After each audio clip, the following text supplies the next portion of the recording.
Hey, you're listening to the James Altucher Show on YouTube, where you're going to hear directly from peak performers who have defeated all odds and decided the only way to be truly successful in a world out of balance is to choose yourself. I upload a new video every Monday, Tuesday, and Thursday, so subscribe to my channel and click on the bell notification right now because you don't want to miss a thing. Here once again for a return appearance, Jesse Iztler, author of, last time you were on, Jesse, we talked about Living with a Seal. We'll talk about that in a second. Now, this time your release date was yesterday, I think, Living with the Monks. We're going to talk all about that. You spent a couple weeks living with a bunch of monks. And we're going to talk about that experience. Living with the Seal was you had a guy you call Seal throughout the book, moves into your house for 30 days, and you have to do everything he says while he gets you in shape. How's it going? It's going great. Thanks for having me back. Are you still in shape? Yeah, you look like you're in shape. Are you still doing like SEAL level shape? No, I'm like I lost a lot of that, but I love to get back there. I don't know if I want to put all that work in right now. That was a lot of work. Like, we talked about it already. I encourage people to listen to that podcast again.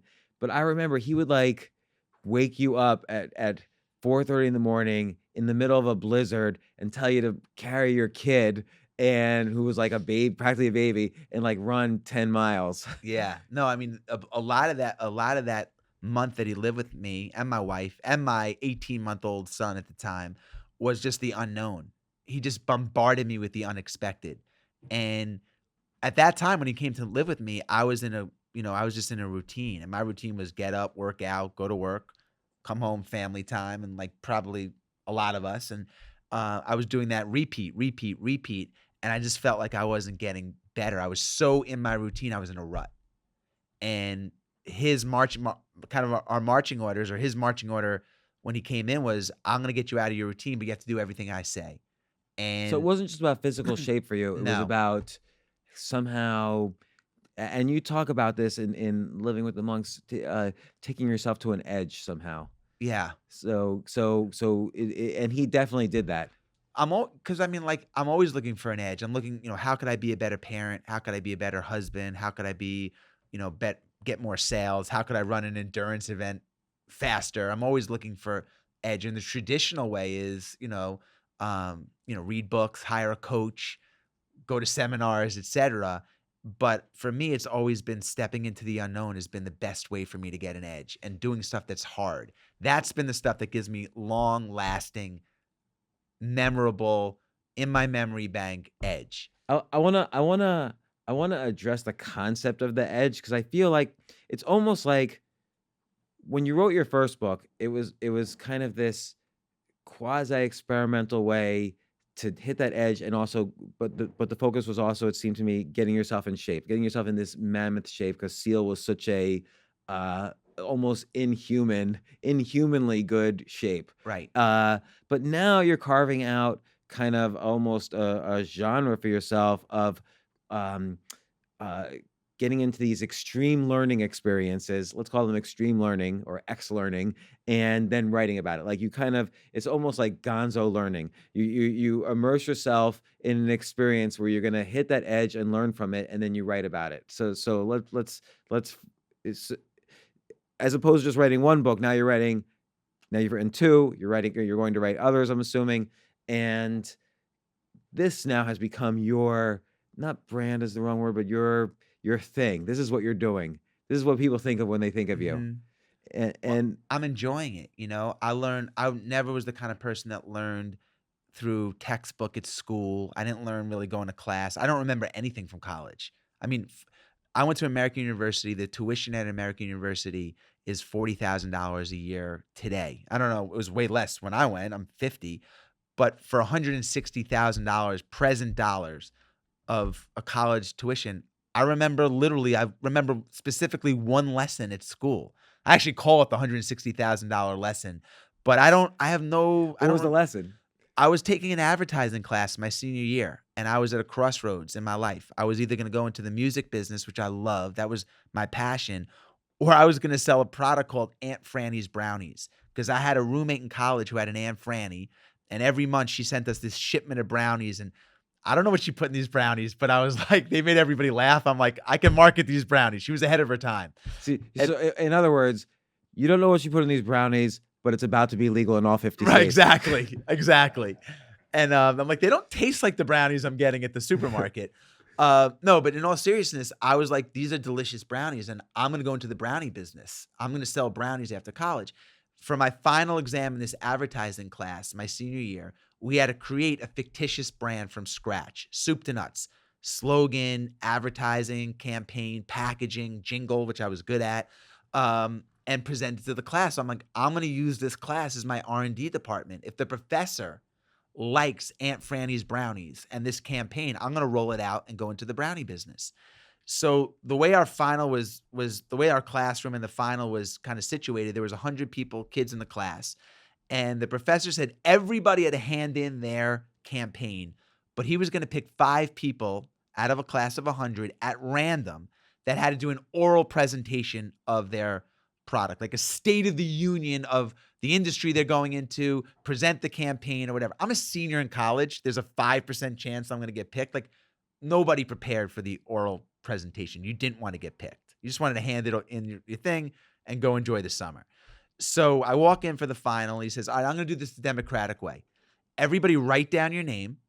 I'll put it into a hat. He literally passed around a hat, and I'll pick out the 5 people that are going to present today their final. Sitting to my right in the classroom was this guy named, we'll just call him Ronnie. And Ronnie was a professional jackass. Ronnie bullied half of this classroom for 4 years of college. So I took 20 pieces of paper. When the professor came around, I wrote Ronnie's name down. And I stuffed it into it. I was like, Ronnie. I overloaded the hat with Ronnie's name. The professor gets all the names and picks out the first name. And sure, this is a true story. The first name that comes up out of the hat is Jesse Iztler, because the jackass did the same exact thing. Oh my God. He stuffed like 30 Jesse Itzlers into the hat. So I'm like, I go up there and I start pitching Aunt Franny's brownies. And 30 seconds in, for $160,000 of my parents' very hard-earned money, the professor says, stop. 30 seconds in. He was like a Southern guy, and I forgot his name, but he goes, son, I want to know, what is your point of differentiation? And I said, I'm a brownie. I'm moist. I'm delicious. I could be gluten-free if you want me to be gluten-free. I'm home-baked. And he said, no. And he said, and this is the lesson. He said, son, there's 1,000 brownies that come out every day. And substitute brownie for restaurateur, author, manufacturer, lawyer, whatever you're going to do. There's 1,000 of them that come out every day. If you want to be great and make it in this world, you better be a much different brownie than everybody else. And you're just a brownie right now. You can't even be, this is an important point he's making, I think, because you can't even be 10% better, because the average person can't tell the difference between 10% better and the regular brownie. You have to literally be 10 times better, which I don't know if that's possible in brownies. Well, what he taught me was, and it's something that here I am 30 years later, and I think about it all the time. How am I different? How is my book different? How is my product different? How am I raising my kids different? I mean, we live by a playbook. Well, what if we rip up the playbook? If no one ever taught you, I mean, my wife and I talk about this all the time, and she always tells her employees this. I tell my employees this. If no one taught you how to do your job, how would you do it? Because we just hand off the playbook. Here's how we do it. This is how we market this product. We have a launch day, and then you go and you do all this stuff. And like, okay, if you do the same thing that everybody does, you're going to get the same results. It's funny. I mean, not to belabor this point, but I recently tried out for an over 40 basketball team that was going to go play in Israel. And there were 15 slots for the open slots. But of the 15 positions on the team, 10 of the guys were returning. So there were really 80 guys trying out for 5 openings. And I knew that I was definitely not one of the better players there. And I had to be a brownie. I had to stand out. I had to do something to make myself noticeable. So a month or 60 days before tryouts, they sent everybody a suggested training schedule. This is what you should follow to be in shape for camp. And I immediately realized that if I followed this program, I would be in the exact same shape as everybody. But if I doubled the program, I'd be in the best shape of anybody. And that would be my brownie. That's how I would stand out. I wouldn't be the best, but I would be the guy that never stops, ever.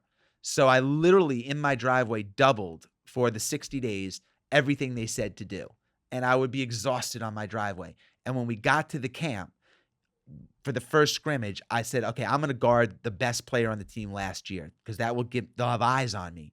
And I guarded him nose to nose I didn't let this guy have 1 inch. And about 4 minutes in, he went to his knees and took like some really, really deep breaths. He was gassed. And I said to myself, he wasn't on the driveway. He wasn't on the driveway with me. He didn't do what I did to get here. And I knew at that moment I was going to make the team. And so, did you make it? I did make the team. But my point is, I made it because I was a different brownie. I ripped up the playbook, and I got different results than the other 80 people that went for the tryout. Well, it's interesting because if you look at your whole career, there's a saying that several people on this podcast have said, whether it's entrepreneurs or athletes or musicians, go where it's least crowded. So you've done this. We're gonna get to living with the monks because your whole career now with writing and these books and these experiences you're having is related to this. But your whole career since like you got out of college is you go to where it's least crowded. You were one of only 2 white rappers in the Right. early 90s. Now there you lost to Vanilla Ice, sort of. Right. But it's debatable what loss means. But certainly that wasn't a crowded space at the time.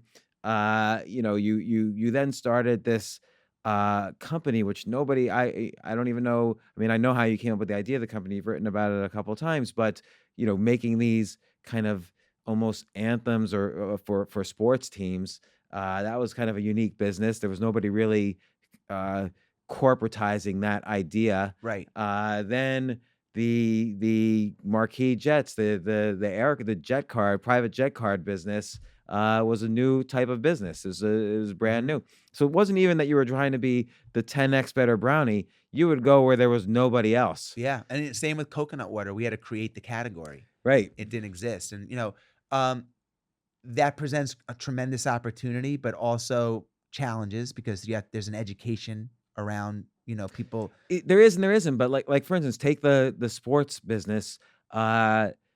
You people came to you first. You were making money first. You were succeeding first. Yeah. Sometimes people have an idea and they say, "Oh, can you give me $10 million to implement this idea?"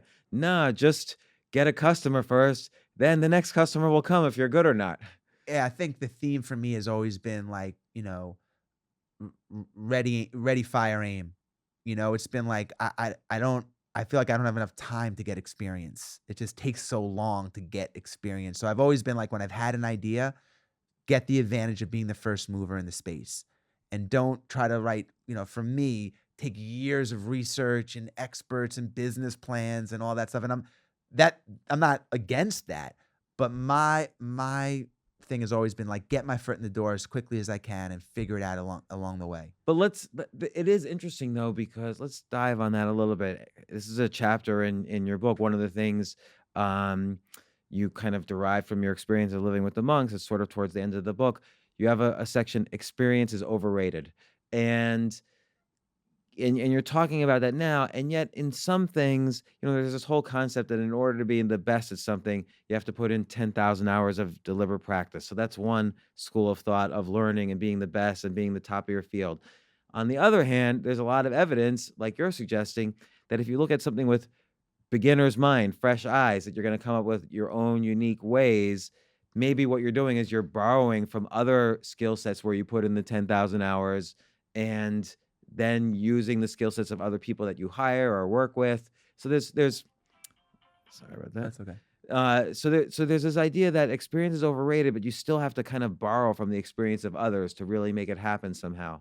I mean, I think the 10,000 hours, I think there's a place for 10,000 hours. If you want to be a professional swimmer, you have to put the hours in. You want to be, a professional basketball player, you have to put the hours in. If you want to be an entrepreneur, I think sometimes, I don't think you need all that. I really don't. And there's plenty of examples of people, mega successful entrepreneurs that didn't go to college, that didn't go to high school, or, and just did it on creativity, opportunity, breaking the rules, doing it differently, being a brownie. And so I think there's a place for both.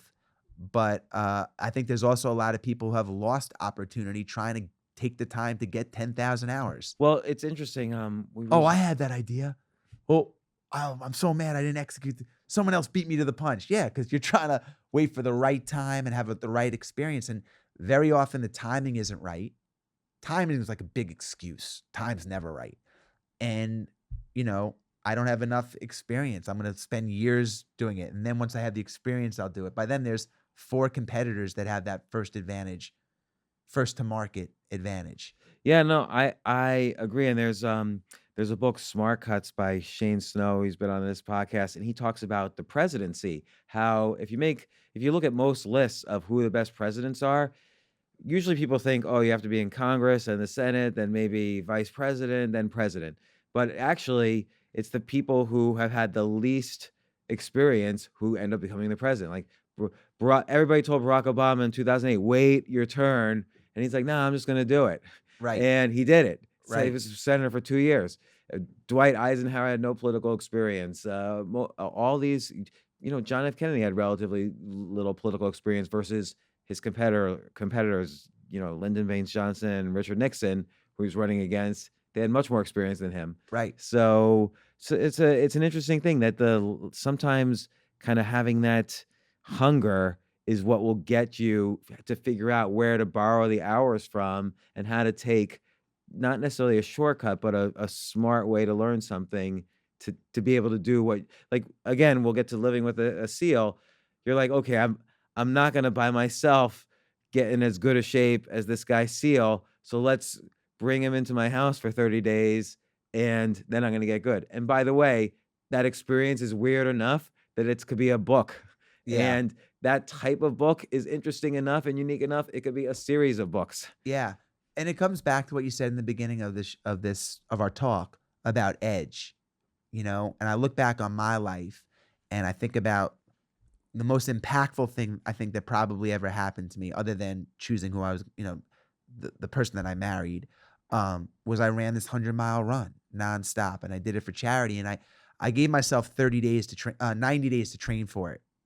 And it became an obsession. It became my lifestyle for those 90 days to run this race. And I didn't know what the lessons would be at the time. To me, it was just, I'm running this to complete this.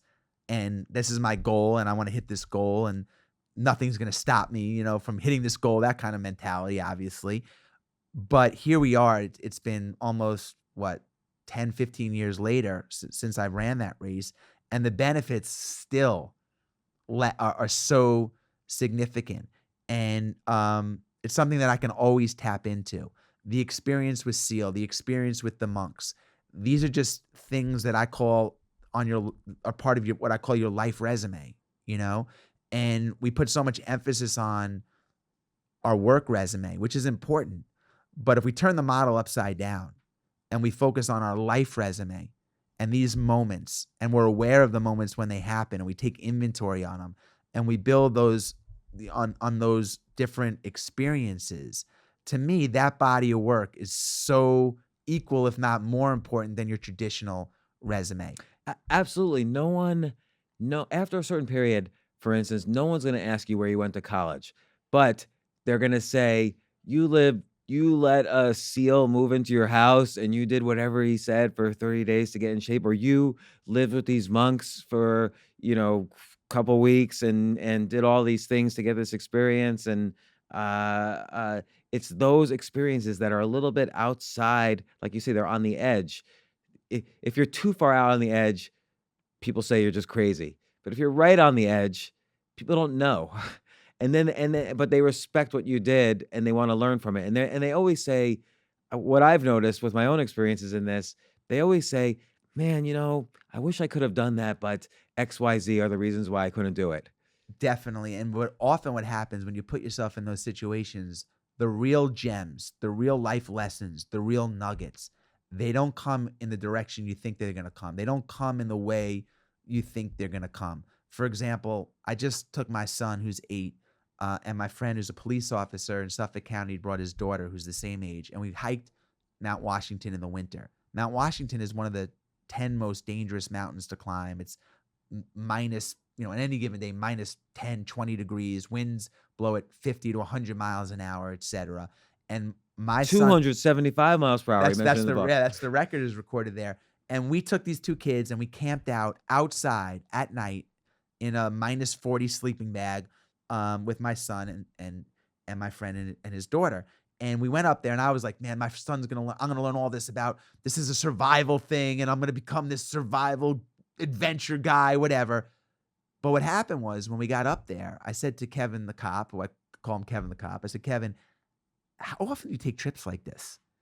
And he said, and this is a guy who, works super hard. I assume doesn't come from or have a tremendous amount of money. One of the happiest guys that I know. And just, he's always happy. What we all want, I said, how many of these trips do you take? And he said, it's interesting. I take one a year with my college roommates. I've been doing it since I'm 22 years old. Every year we get together. And then every other month I take a trip, whether it's to run a marathon, go hiking, go kayaking, whatever. I mean, nothing that costs a lot of money, with myself or my family or a friend. So I'm like thinking to myself, if I can't take one weekend every other month, every 8 weeks for myself or with my family or with my wife or whatever, if I can't carve out one weekend every 8 weekends, like how out of balance is my life? So I called it the Kevin rule. So I went on this hike thinking I'm going to get all this stuff, but all of a sudden that was a huge takeaway for me and a gigantic shift in kind of one of the rules on how I want to live my life, the Kevin rule. You don't know where the lessons come from unless you put yourself in the position to experience them. It's like I always say at work, I didn't get lucky. I put myself in a position for the luck to happen. I think that's critical. There's actually a couple different directions I want to go on this Mount Washington experience. I always tell people we're gonna get to the book because there's so many things in the book. But with the Mount Washington experience, the first time you tried to climb it, you stopped with a quarter mile left to the top. And I think, let me turn this off. By the way, mistakes are always welcome on the podcast. We never edit anything. Perfect. So my mistake of having that phone up be recorded. You stopped the first time a quarter mile from the top and you went back because you correctly realized, okay, I did a ready, fire, aim. Right. And maybe I need to recalibrate. I think that's a key lesson of ready, fire, aim is that they're sort of in parentheses and not be stupid. Because you have to be able to fail and go back and then ready, fire, aim again. I think too many people do ready, aim, fire. And like you say, they're too late in many cases. Like, oh, okay, 20 other people did this before me. But if you're doing ready, fire, aim, you have to be able to say, okay, I know I'm only a quarter mile from the top. I can make it, but I'm going to go back and try again next weekend. Yeah. And that's part of the ready, fire, aim philosophy and part of the edge philosophy is you don't know what's at the edge because it's the edge. Correct. And the other part of that I would say is that, the goal doesn't change. The goal was to get to the summit of Mount Washington. The script changes. How you get there changes. But the goal remained the same. So when we didn't get there, the goal didn't go away because we failed. Okay, we failed. We got to go back. We'll go back 9 times. We got to get to the top. I got to see what this damn top of this mountain that everyone's talking about looks like.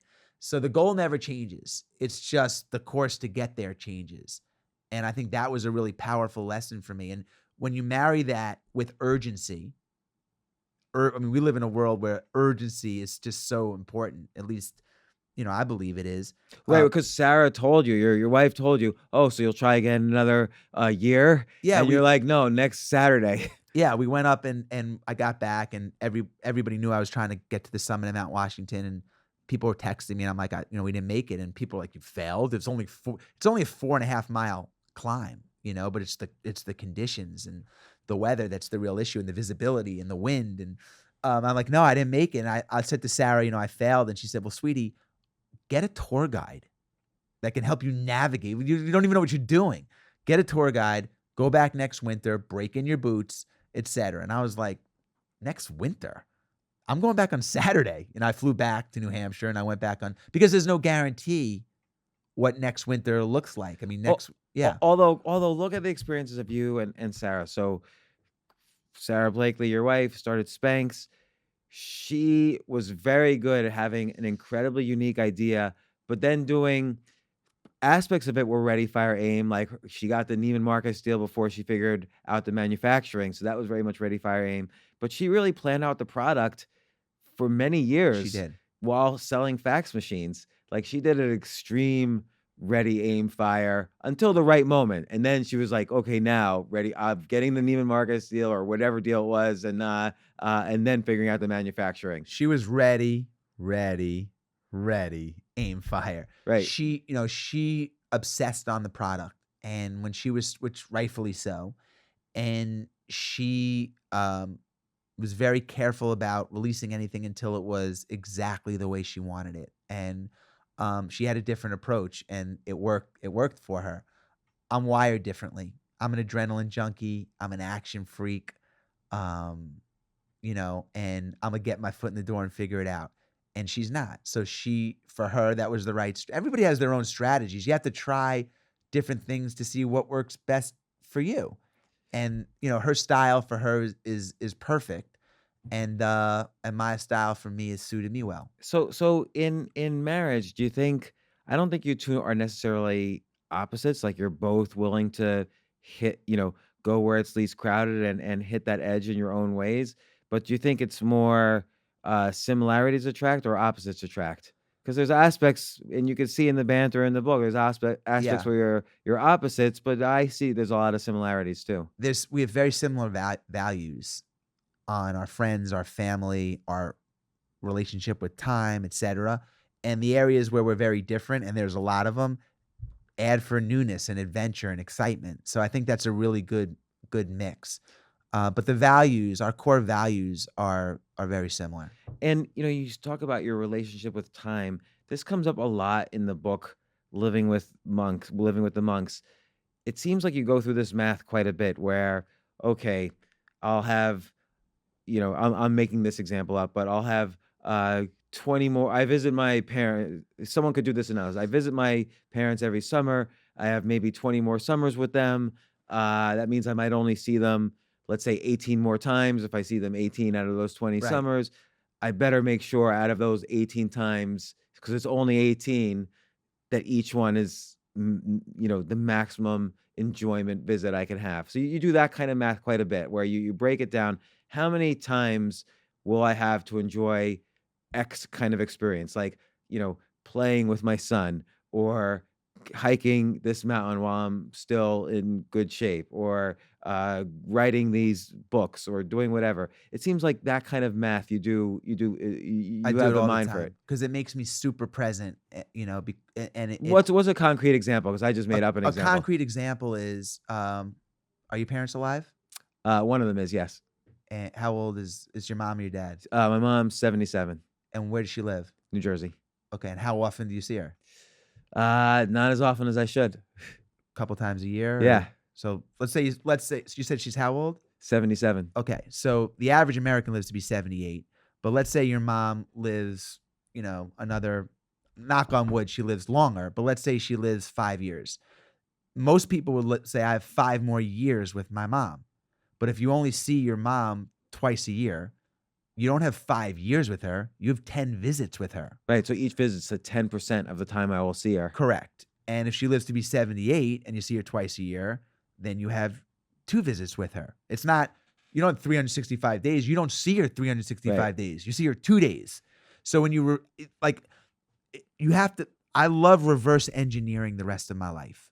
Yeah, so like what's an example in your life that you've used? And you have a ton of examples in the book, but Well, it's such a formula for you, it when I seems. reverse engineered my parents, and my parents are both in their late 80s, and I realized that I only see them a couple of times a year, that's unacceptable to me. Mm. So I can either accept that I only see him twice a year, or I could say I'm going to see him every month. And when I'm with them, that time is incredibly more valuable because I recognize how precious it is as a percentage of the time that I have left with them. I can give a million examples. That's the most obvious and real one that comes to mind. But again, let's use the number 78. Let's use that as a magic number because it's a fact. And, that number changes once you hit 50 and if your parents are alive. But in simplest terms, the average American lives to be 78 years old, which, by the way, we're lucky because if we were born 100 years ago, the average age is 45. So we're going to live almost twice as long as maybe our parent, as a generation before our parents, just because of when we were born. Hmm. But when you take the number 78 and you say, okay, I'm turning 50, you're 50, you only have 28 summers left. If that was the case, the only thing that you think about, or at least I do, is, man, how do I want to spend that time, and who do I want to spend it with?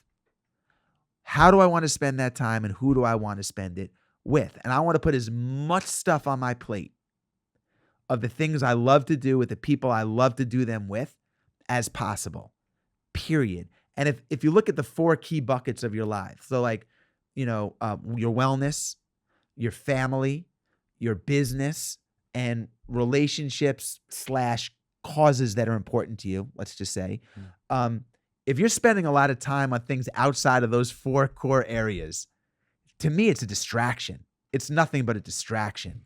Well, okay, but are you also where do you put your creativity? Because that's obviously a big part of your life. Yeah, I mean, it is. I mean, and creativity falls a little bit into wellness. I mean, for me, it's wellness isn't Right. just physical. Okay.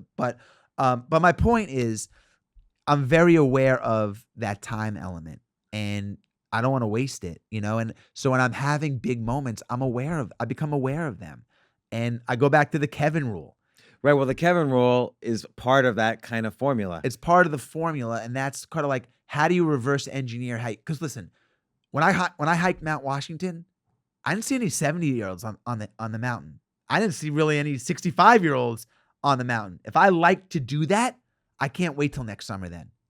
When Sarah said next winter, when Sarah said go next winter.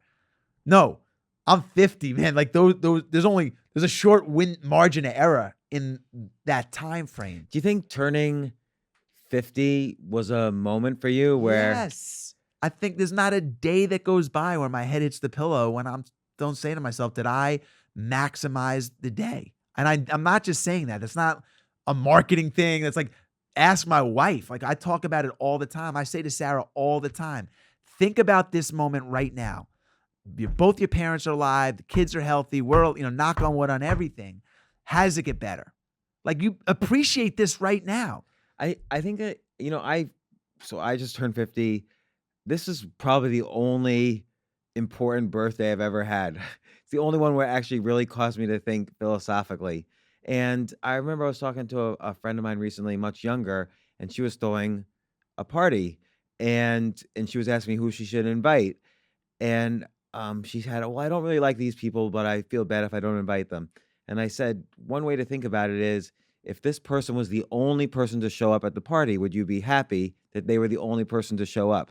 And she'd be like, no, it would be horrible. The party would be ruined if they were the only person to show up. Then don't invite them. Like, every component in your life has to be maximized at this point. But I think when you're younger, you don't see that. At 50, I'm not saying I feel like patronizing, like, oh, these young 30-year-olds, but like you sort of see that at 50, like every single moment and every single person you're around has to be, this is the right person I want to be with right now. Yep. And, I agree with you. I think just being aware of it. I mean, 50 I didn't think 50 would have an impact on me. And I feel like, how old do you feel? How old do you feel? I feel the best I've ever felt in my life, to be honest. You feel like you're in your 30s? I remember in my 20s playing basketball and like being tired in 3 minutes, and now I could play for as long as I want. Like, not that I'm in such great shape, but I feel like in my best shape for some reason. Right. I don't know why. That's good. No, I think I've been eating healthier. I've been aware of my age the past few years, so I've just been doing everything healthier. Yeah. Well, it's had a big impact on me, and to the fact that, 30 years out, we're going to be 80 and it goes like that. And the 70s, you can't do in your 70s what you can do in your 40s and 50s. I mean, I hope we can, but so the time is precious, and it creates a lot of urgency. It also gets a lot of helps you deal with any kind of fear of taking risk or whatever. I mean, like, I look around and I'm like, I'm walking the streets of New York today, coming up to meet you, and I'm thinking to myself, got a book coming out. People are going to review it. I'm vulnerable. I'm doing podcasts. there's social media, there's all this stuff that makes everybody very vulnerable. And I'm thinking to myself, nobody on the street that I'm looking at right now is going to be around in 100 years. Nobody.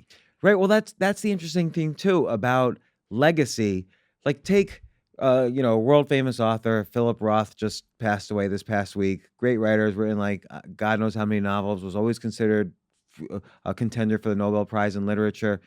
100 years from now, probably no one will even know he ever existed. Exactly. And so I always wonder about, because you mentioned legacy a little bit. Like, what's the importance of legacy in your life, if at all? I mean, I think about it. This is so funny. These are the things I don't know. Maybe this is the age that you start to think about this kind of stuff. But I think about my grandma who lived and I knew, passed away when I was 13. Um, she lived her entire life with, I'm sure, the same worries that we all have. She felt overwhelmed. She had to pay bills. She had kids that she was worried about how she raises her kids. She got fired. She had to get a new job. I mean, everything that we all go through in our life. And had major stress, I'm sure. Probably spent some nights staying up at night thinking about it. But here we are, and she passed away 10, 20 years ago. There's not one person on the planet outside of my immediate family that thinks about her or cares about it. She lived this entire life. Yeah. And it's like, it's like onto the Steve Jobs. I mean, changed the world. And it's like, okay. So when I think about legacy, when I think about no one's going to be around that I'm looking at in 100 years, most likely, the fear goes away. Why wouldn't I put the book out? Why wouldn't I take the test? Why wouldn't I go for the job interview? Why wouldn't I, why can't I go out on stage in the play? Why can't I perform comedy in front of people? I mean, it has to go away on some level because at the end of the day, in the scheme of the universe, look at the time that we're here. We have to maximize it. But on the one hand, you can say, why should I spend all this time amassing achievements when no one's going to know about them 100 years ago? But on the other hand, you could say, well, I want to do it because I love doing it. This is just for me, not for the legacy 100 years from now. Right. I don't look at them as anything as achievements. I don't look at anything in my life as achievements. I look at them as experiences, and some work, some don't. But those experiences for me that I put on my plate, they make me feel alive. They make me feel alive. I don't feel incredibly alive. And I watch TV, I watch sports, I watch shows, but that doesn't make me feel alive. I might enjoy it, but it's not the same feeling of climbing a mountain or taking a risk or starting a business, or those challenges make me feel alive. Well, also when you look at the math of these types of things, like classic example is, let's say the average person now spends 2 to 3 hours a day looking at Instagram and Facebook. And then you add that up, that's, 700 or 800 hours a year. And then over the next, 30 years that we'll be alive, that's 24,000 hours. That's an enormous amount of time you spend just wasting time. Yeah, it's like 2 years. Yeah. That's 2 full years of time. 2 full years, incclicking sleeping. Correct. So it's probably really, like it's the equivalent of like almost 3 years, right? of like doing nothing but Doing- going on liking things on like cat videos on Instagram. It's true. And it's like I was talking to someone the other day and they were telling me it would take me 100. This guy was saying to me, I've never watched Game of Thrones. It would take me 180 hours now to catch up on Game of Thrones, but in 65 hours I can get a pilot's license. Yeah, exactly. So I love that. Listen, all this talk about time and this and that. I think for me, when I look at what's my enemy. I mean, I want to stay healthy for my kids. That's a goal of mine, and so that's one thing. That's super important. And then the other thing is my enemy is the clock. There's so much that I want to do. We have so much opportunity. My enemy is the clock, man. I want to get it all in before the clock runs out. Just for your own, like these are the things you want to do. I have the opportunity. I'm alive, man. I feel Right. fucking alive. Like I'm living, and I feel like there's a lot that I want to do. And my fear is that I can't do it all. So Even in this country alone. I flew cross country the day. I'm looking over the mountains. I'm looking at the landscape. And I'm thinking there's so many things I haven't seen or done. And you're talking about achievement. Are you kidding me? There's so much that I want to do. And my enemy is the clock. yeah, because it's not just I mean, you have to have high quality of life too. You have to be healthy. You know, money helps a little bit, not completely. Like you mentioned, Kevin, you don't necessarily know if he has a lot of money or not, but he takes these trips every 8 weekends or whatever. Yep. So money isn't the limiting factor. It's really health and not being bogged down by negative habits like, oh, it's just scrolling on Instagram or binge watching on Netflix or whatever. But then I think also you've created for yourself now a structure by which you could experience these things and kind of report back from the edge. So now you have this second book. I think this second book is really important, not just in terms of the subject, but because now it sets up third, fourth, fifth book. It sets up a way you can do these experiences and then understand them and process them and write about them. Because when you write about them, that's when it's like you're experiencing them again and you're able to sort of process what you learned again and really think about it. So living with the monks, it's a similar, I'm going to call it a similar um, agenda almost as living with Seal. You're getting yourself healthy in a certain way that's at an edge. So maybe how did I hate to ask the classic question, but I have to ask it, which is how did you decide to do living with the monks? Well, I feel like I did the physical side with Seal, and I wanted to explore the spiritual side. And monks, I didn't know much about monks or monasticism or anything. But I knew that they were perceived to be the masters, and I wanted to go into the unknown. And this is part of my life resume. You know, what an amazing experience to be able to go to a monastery and kind of report back to those. You know, I don't expect anyone to go live in a monastery, but I did it for you. And how could I pull some of the wisdom of this 1,500-year-old tradition and apply it to my hectic and modern life. And so I decided to go live on a monastery. And And again, it's like I'm gonna say it's like living with a seal in the sense that you want to do something that the way you described it was you wanted to break the routine. I wanted to get better. You know, it goes back to edge. I wanted to get better, and I wanted to just be a better dad, be a better husband, live my life better. And that's what led me to Seal ultimately. Like, you know, I didn't plan on writing a book about it. It happened organically. He came and lived with me, and I'm like, wow, I want to, this should be cool to share with people. And this time it would, you know, the same kind of hunger for getting better and having experience led me to the monastery. And I went with no expectations. I lived with 8 monks, 4 of which have been on the monastery for 50 years. I detached from my phone. I detached from everything. My family. I spoke to my wife once from a landline, and I went up there really with no expectations other than let me experience it and see what comes of it. And again, as I was reading it, I was thinking this is another example of ready, fire, aim. First off, you didn't know what kind of monks they were when you got to the door. Like you thought, I think maybe you thought they were Buddhist monks, like you write about Thich Nhat Hanh, and his monastery, who's he's a Buddhist monk. These were, I guess, Orthodox Christian monks, Yes. and the other thing is there are silent retreats out there. Like there's Vipassanas that you must have researched at some point. There's all these kind of, either yogic or Buddhist type of monasteries you can go to or retreats where you can do these, silent vows for a week or two. You found this one place and you did it. How much of it, how much of having these experiences is the lack of planning part of the adventure? A lot of it. A lot of it. Like you Uh, get you said you're an adrenaline junkie. Is part of the adrenaline not planning? and part of it's not planning, part of it's the unknown, part of it's not talking myself out of it because, you Mm. know, over time kills all deals. Because you researched, take that on, and that convinced you not to do it. Right. If I would have really researched this, I probably like first of all, to keep the lights on at the monastery, the monks breed German shepherds. So there were 11 German shepherds, 8 monks, and me.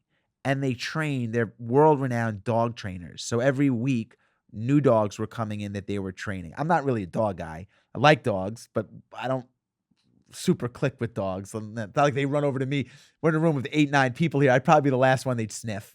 Um, So you're so lucky. Like I just to interrupt, I hate dogs, and every room I'm in with a dog, I'm the first one. They sense that it's like I'm negging them in a bar, and they like jump on me and want me to like them, and It's a whole other thing. I'm trying to avoid getting a dog right now. It's Okay. All another right. story. It sounds it sounds like we should talk about So- that. No, so I think if I would have researched it, I might have said, "Oh, I don't know." So it was just better off for me to just go and experience and not have any preconceived, ideas of what it was gonna be, because that could lead to disappointment. I just went, like, with the mind of, "I'm gonna go experience this. I wanna live in the culture, and I wanna see, where those nuggets of treasures and wisdom or lessons lie." and you had no expectations on what that wisdom would be. No, I mean, a silent retreat, I've read about people that have gone to silent retreats, and I've heard about it, and I just felt like, that's not what I was looking for. I wasn't looking for religion. I wasn't looking for silence. I was looking for experience. And, again, one more thing I could put on my resume, and, I was gonna see, like, what does it feel like to detach for 15 days? I'm super attached to my phone, and I get I get distracted very easily. I have 4 kids, work, wife, parents are getting older, same thing that same challenges as everybody has. And that was leading to a lot of distraction. I felt like I was losing my superpower, which is my intuition. I've relied, you get a 900 on, you don't know about this, but when you get a 900 on your SAT, you got to rely on instinct and gut. Um, and Are that, you? I feel like that was almost a. it's a compliment. I know, but based on my looks, No, like, no, no, I have no. glasses and curly hair, so you must have gotten a 1600 on your SATs. No, no, no, no. But I mean, I know It's true. you went to a good school. Did you? Close. Okay. All right. Good. Good. Good. I didn't want to say anything, but first impressions. That's hilarious. Well, I didn't. I got half of that. You doubled me. You 2x'd me. So I've relied on my gut. And I was losing it. That superpower. How did you sense you were losing it?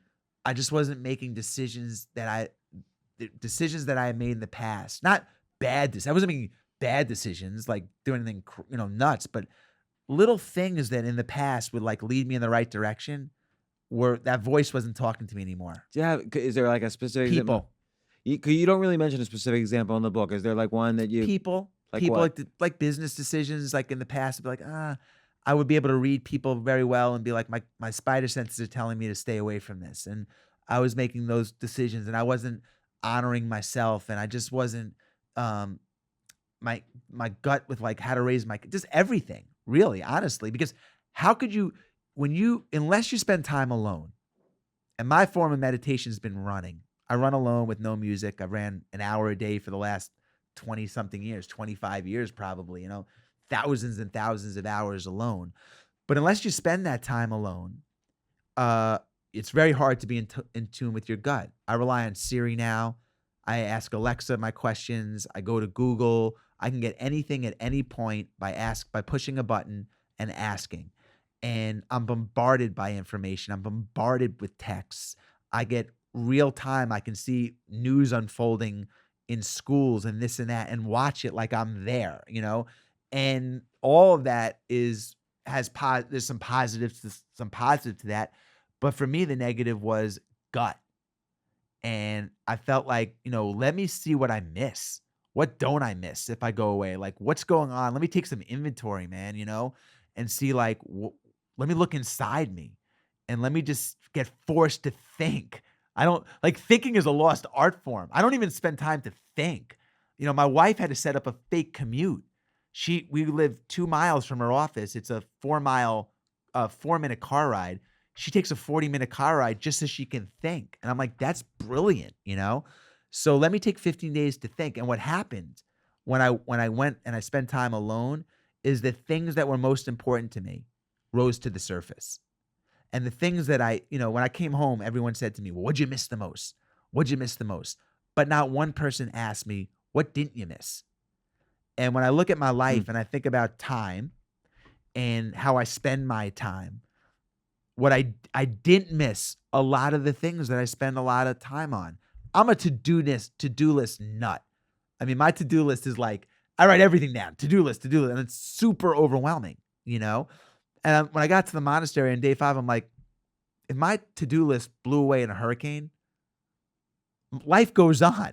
Like, I'll survive it. It's really interesting because people there's so much advice about to-do lists, and I never do to-do lists because I feel if something's important, I'm just gonna do You're it. gonna do it. Like, right now, if something happens that, "Okay, you have to do this," okay, that's and if I really decide this is what I have to do, that's what I'll do. I don't need a to-do list to tell me. I'll know what's the priority thing for right now. Yeah, the monks just had do lists. Like, this is my they had a chore in the morning. They didn't move to the next task until the task at hand was fully done. So, like, my to-do list, if I get to 75%, I feel great. I can cross it off my list, and I feel great. It's very, that's an amazing feeling when you It's get a to cross. dopamine hit. Yeah, like, you get to cross something off. There was no time limit. The monks, there is no time. Time doesn't exist. So they could take their time until it's done with 100% effort. And you'll appreciate this. I remember that one day they had a retreat at the monastery. So they had hundreds of people come up for a weekend retreat. And after the retreat, they said, Jesse, you're going to clean the dishes, which I was happy to do. And I went in there and they bring in 100 dishes and then I start cleaning them. And then they brought in more dishes and more dishes. And I'm looking over, there's like 500 dishes. And I said to one of the monks, I said, this is going to take me forever. Like, how am I going to clean all of these dishes? And he said to me, you don't have to clean all those dishes. You just have to clean the one that's in your hand. Huh. And I was like, wow. And once I realized that, it put my feet back on the ground of where I was. And okay, let me just go and one at a time and focus on what I'm doing, Jesse. Don't focus on the 500. Focus on the one. And, they perfected monotasking. I thought that I was taught to multitask, and they reversed that thinking. And they're monotaskers. And they do it with precision and effort and love. And it was just a whole different way of watching people go through life. And it was amazing. So, there was also an interesting thing where you go in there and you're meeting just a small group of characters, and you're gonna be spending a lot of time with them, kind of contemplating and at dinners and being silent and praying and whatever. And then there was the intern, Yeah. Lenny, Oh my God. and you didn't know what to think of him, whether he was like a serial killer in the beginning or you weren't sure. You had no idea. But then your judgments were all kind of turned upside down about him by the end. Right. When I got Which kind of, there, by the way, just artistically, gave an interesting arc too. Ultimately, our experiences are about our relationships with others in many cases. yeah. No, you're right. I showed up and again, I had no expectation. First of all, I thought there were going to be 100 monks. I thought monastery equals like village, not 8 monks, but there were 8 monks, 11 German shepherds, and an intern named Lenny. And Lenny and I did not click at all in the beginning. Was he hostile to you though? Like you said at one time, you brushed past him and you Yeah, thought he was like, he just gave off like, if I was a dog, he would make my hair stand up. I uh, mean, he gave off an energy of, I'm the intern on this monastery. This monastery isn't big enough for 2 interns. And I'm like, I'm not even a fucking intern, buddy. I'm like, what are you talking about? But he threw that like vibe off. And the minute I walked in, he was like, he looked at me and he was pissed off that I was there. And so I tried to ignore him, but he just made it a point to to kind of make he sent like he sent a smoke. He took a shot over the. He just let me know, that this is his turf kind of thing, which was really odd. I mean, we're in a peaceful place, and but he was an intern that bounced around from community to community. He just came off an Indian reservation huh. for 6 months. I just came out of Buckhead, Atlanta. Like I just came off Delta first class. He just came off an Indian reservation for 6 months, and like it just didn't work. And we were forced into all these situations. They almost like put us in these chores. Because what's interesting about a monastery is, at least where I was, there are 4 or 5 hours of silence, prayer, meditation, reflection a day. But the other time, we're working. It's manual labor. We got to keep the lights on at the monastery. So the way they made their money was, again, they bred German shepherds. They trained dogs. They had a cheese smoking factory, and that, we had to clean the church, and there was all the dishes. I mean, there's no housekeepers didn't come in. But again, it's part of the almost spiritual experience. Like, It is. let's say they said to you, "Don't worry, Jesse, you're just visiting. You could just sit in your room. We'll do all the work." It would have been a totally different experience for you. It Yes. would have been not as spiritual an experience. Like the dish lesson is a very Zen type of lesson. Like to be focused on this present moment and what you're doing, and it's a hard activity. If it's whether it's unpleasant or not, extract the beauty from it. I think day 1, it was a Zen experience, and then day 2, it was like they realized, "Wow, this guy cleans the dishes. We don't have to clean the dishes." I Do became the 700 dishwasher dishes. for the right. Yeah, no, I mean, look, and that's what I signed up for. And the first couple of days, I resisted it. I was like, "You know what? I'm going home. I'm going home. 5 days, I'm out of here. That's enough time. I can reap the benefits in 5 days, even though I signed up for 15. And that's the way my flights were bookended, and the transportation and everything. But I was like, I just can't stay here. Time's going so slowly. I'm so bored. I have no one to talk to. I'm dying to know what's going on in the world. Like, what are my kids doing? I mean, I was just isolated. And it went so slowly. I would look at my watch, and I would be like, that's only an hour has passed. I'm like, it feels like 4 days have gone by. And I started making excuses in my head. Like, I started giving myself an out. 5 days is enough. 5 days is plenty of time. And I was planting a seed. I was rationalizing. I was already kind of justifying how I could go home early. And I realized that there's a lot of places in my life where I'm negotiating my goals, or I'm rationalizing, I'm creating an environment, like I'm giving myself an out. And I Like where realized, else? well, just with my kids the other day, my son went to summer camp, and he really didn't want to go. And I said to him, well, just go for a day or two. And if you don't like it, we don't have to go, that kind of thing. And it was the worst. It was a terrible parenting move, because I planted a seed in his head. I was already Mm. allowing him to go in there and not like it. I was teeing him up to not like it. I was giving him an out. It was just bad on so many levels. Did he call you in 2 days and say, "Get me out of here"? No, I mean, we're on day 2 now, All so right, we'll see. see. But in even take marriage. I mean, I think a lot of people say, I can always get separated. I can just get a divorce. Once you take divorce off the table, relationship in your relationship in your marriage gets way stronger How and do you changes. how do you It's not an option, James. It's Right. not an option. I'm finishing the race. I'm climbing the mountain. I'm not getting divorced. Like, you burn the boat. You burn the boats. And I struggled with that at the monastery, because I gave myself an out right away. Day 5, I'm out of here. And once I got to day 5, and I'm like, you know what? No, I'm here for 15 days. I'm here. There are no excuses. I want to be proud of myself for staying. And by the way, when I left the monastery and I got picked up and I got in the car, and the gentleman that picked me up asked me how I felt. I said, I've been here for 15 days. He said, how do you feel? And my answer was proud. Proud that I got through the challenge. It was hard, man, of being there. And I realized, like, man, I want to do things in my life that make me proud of who I am and me, And By the way, again, in the writing, it's sort of like you describe, there are some before scenes and there are some after scenes. And obviously in the before scenes, seemed like you were getting a lot more annoyed at details, and you were observing details. Like, I don't know, I don't remember if an Uber's late or whatever. And then in your observations after, you were noticing a lot more things about people, I yeah. felt, as opposed to details and objects. You were noticing a lot more things about the interactions between people. Why do you think that was? It's a really good question. I just think I became more present.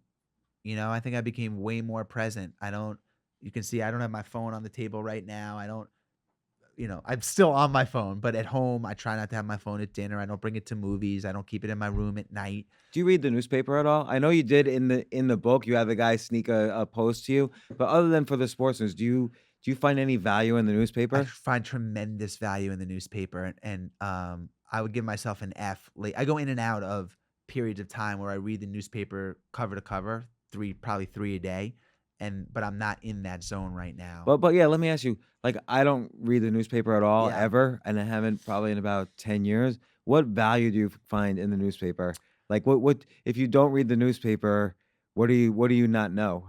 Well, no, it's not about not knowing or knowing. It just makes me feel connected to what's going on in this country specifically. Okay. It makes me feel. But you feel you wouldn't know what's going on in this country without the newspaper? I Because think everyone's talking when about you it. read like the USA Today, you get a different perspective of Mm, things in the Midwest and things a little, and yeah. you get a different perspective when you read the Wall Street Journal, and you get a different perspective when you read the New York Times, and um, yeah, I do. I think it makes me a little bit more current. I like to know transactions in the business world. I like to know, just yes. I think there's value, tremendous value in Because it. there's math there too, in the sense that, okay, if you're gonna spend 2 hours a day being informed about what's going on in the world, that adds up as well. It does, but 24 hours is a really long time. If you don't believe me, go run for 24 hours straight. You can cover a lot of territory in 24 hours if you keep moving. 24 hours in a day, you can get a shitload done in 24 hours if you don't dilly-dally. So we were talking about 2 hours to read the paper and some of these conversations that we've had during this talk about time with your kids and doing this, and even the 2 hours that you take on Instagram. It's okay if you eliminate a lot of the non-essential stuff that doesn't go into those 4 buckets that I talked about: family, wellness, relationships, purpose, etc. 24 hours is a long day. Not if you watch 3 hours of the Kardashians and a football game, then you've taken 25% of your day for that. But if you eliminate that and you free up the hours, let me put it this way. And I mentioned this in the book. I calculated that at the pace that I watched a lot of football in my 30s. I would watch the Sunday night game, the college football game, Saturday, Sunday football. I'm in a fantasy league, Sunday night football, Monday night football, Thursday football. I'm like, it's a football game. So I'm watching a 3-hour game. I calculated that if I lived to be 80 at that point in my life, at the pace that I was on, I would watch 36,000 hours of football. So I pulled the plug out. And when I was about to go to the monastery and Sarah was questioning about it, I'm like, sweetie, I just freed up 36,000 hours of time for you and our family. I'm spending a little slither of it at the monastery. When you don't dilly-dally, when you eliminate, when you pull the plug out, it frees up time, man. You want to take 2 hours, you can take 2 hours. I could write a pie chart. I could take a very simple pie chart of 24 hours in a day. And I do this. I take 3 hours a day for myself pretty much every day. And it's cumulative. Is that where you put your running and things like that? Yeah, it's running. It could be anything. It could be running, sitting in a sauna, reading the paper, doing nothing, going for a walk, and it's cumulative. 30 minutes here, 20 here. But when I'm in my time, I'm not feeling guilty that I'm not with my wife or my kids or at work. And when I'm at work, I'm not feeling guilty that I'm not with my wife or kids. And when I'm with my kids and my wife, I'm not guilty that I'm not. I'm very aware when I'm living in those buckets, because I don't want to resent my wife or my boss or anyone for taking away things that I like to do in my 3 hours. Like if I couldn't run, I love to run, because my wife said, you got to do this and go over here. But I would resent her.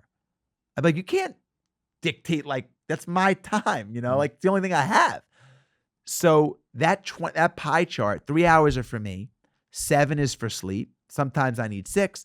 I could be way out of balance on sleep if I'm launching a new book or company or whatever. Maybe that's 3, but generally I need 6 or 7 hours, 3 for myself. The average American works a 40-hour work week, 8 hours a day.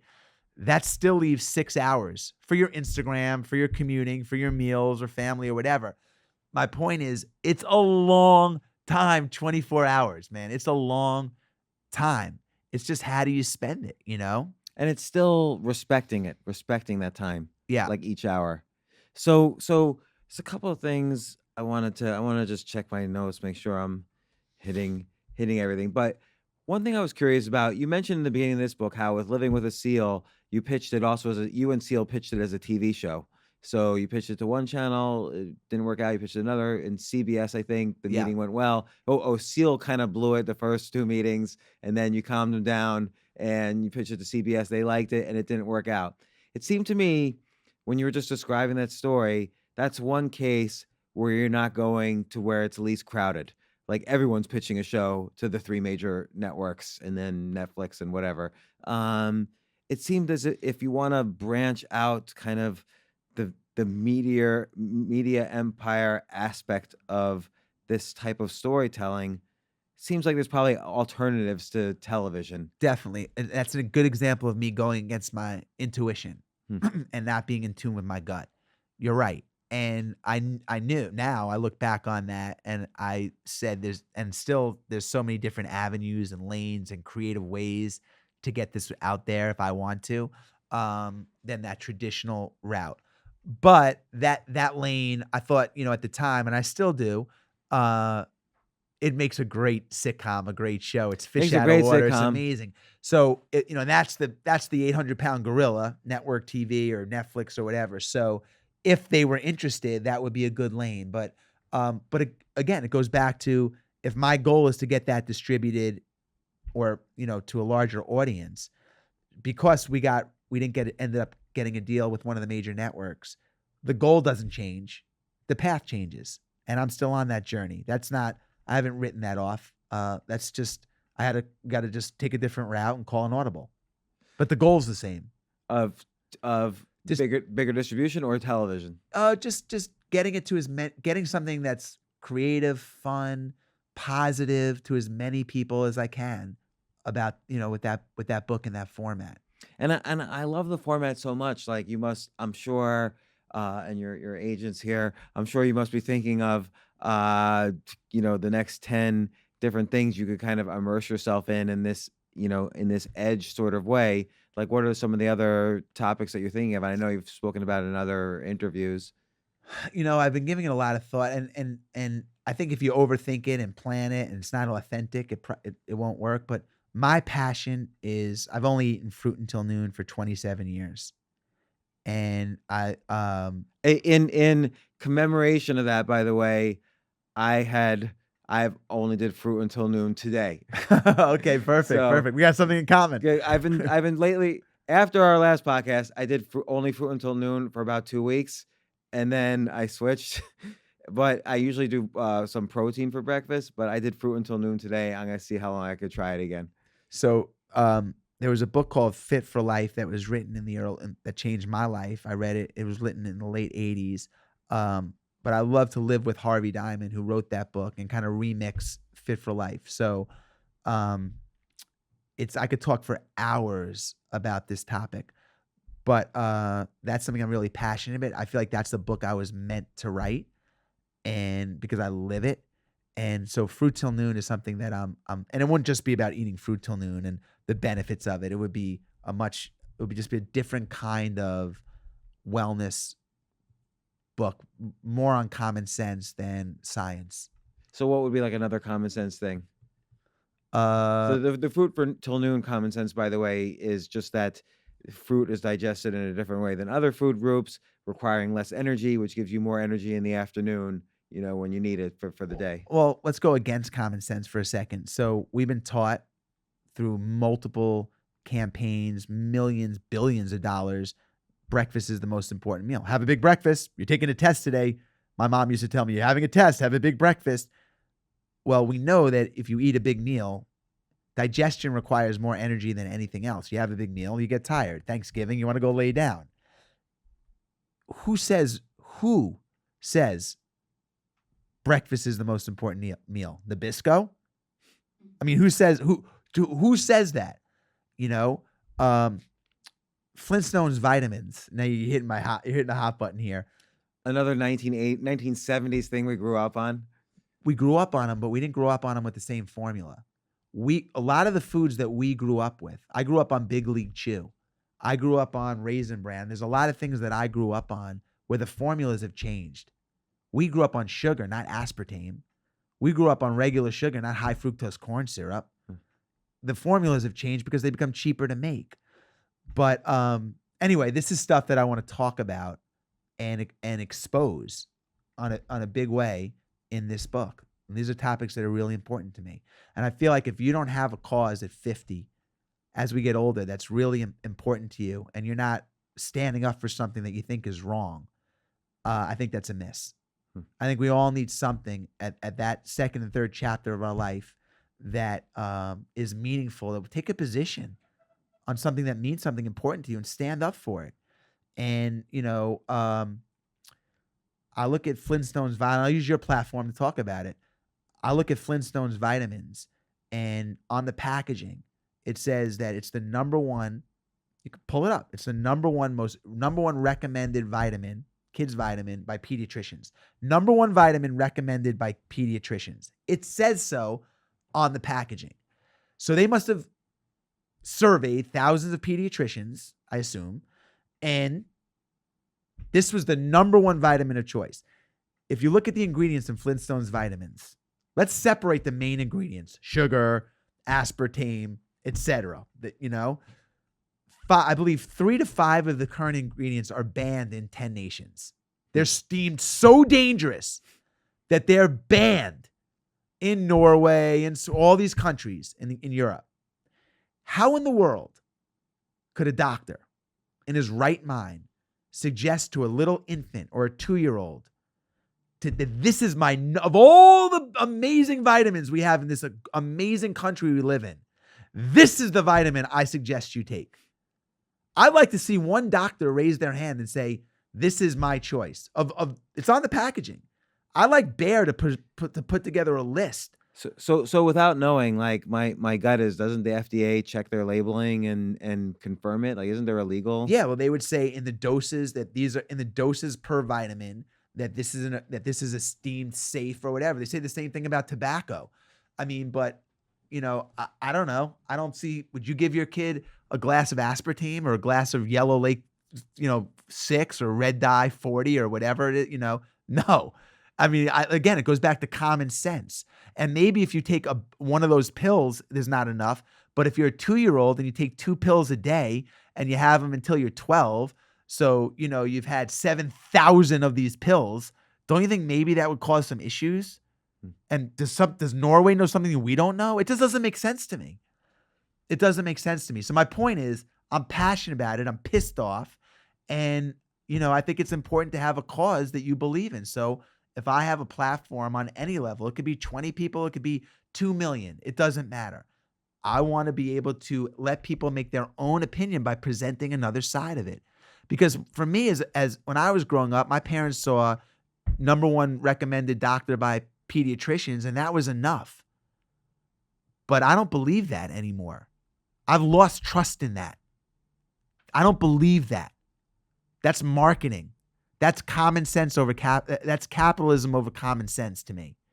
And I think it's important to talk about it. So, I mean, do you think that'll happen, that book? 1,000%. I already started it. 1,000%. It's the book I was meant to write. All right. Well, so that'll be the next book on this podcast series of Living with Seal, Living with the Monks, and then what's this one? What do you think this one will be called? Fruit Till Noon. Fruit Till I Noon. might get out of the Living With series. We'll see. We're not. What about Living with Fruit? If you would have me as a guest, James, you're out of the Airbnbs now. It could be, Living with Altucher. That would be an interesting experience. We both could eat fruit till noon. You could do it for a day. And we could, there's a lot of there's stuff in common, man. I think we could learn a lot from each other. Yeah, I would try. In one interview, you said you wanted to learn chess. I could show you chess. So that would be cool. And have our breakdancing background from the past. Yes. You know what? There was one quote in the book that I really liked. If you're present in everything you do, it's like receiving a present. I thought that was a great quote. And I think that was in the dishes example as well. Yes. Yes. And it's true. I mean, I struggle with being present and I still struggle with it. But I'm more aware of it now. And the moments that I am present, especially with my family, they just are so much more meaningful and memorable. So again, you're not always going to be there. I'm on my phone a lot still, but I'm aware of it. And again, as I reverse engineer the rest of my life, it's something that I got to work on and try to get better at. Well, I mean, I have a feeling we could probably talk for like 20 straight hours about all these different things. I thought the book was great. I thought Living with Seal was great. So much stuff I learned. The great thing about having a podcast is I get to like read the book, and then I would never just call you up and ask you like 2 hours worth of questions about the book, but I could get you to come on the podcast and we could talk for 2 hours about the book. So it's great for me.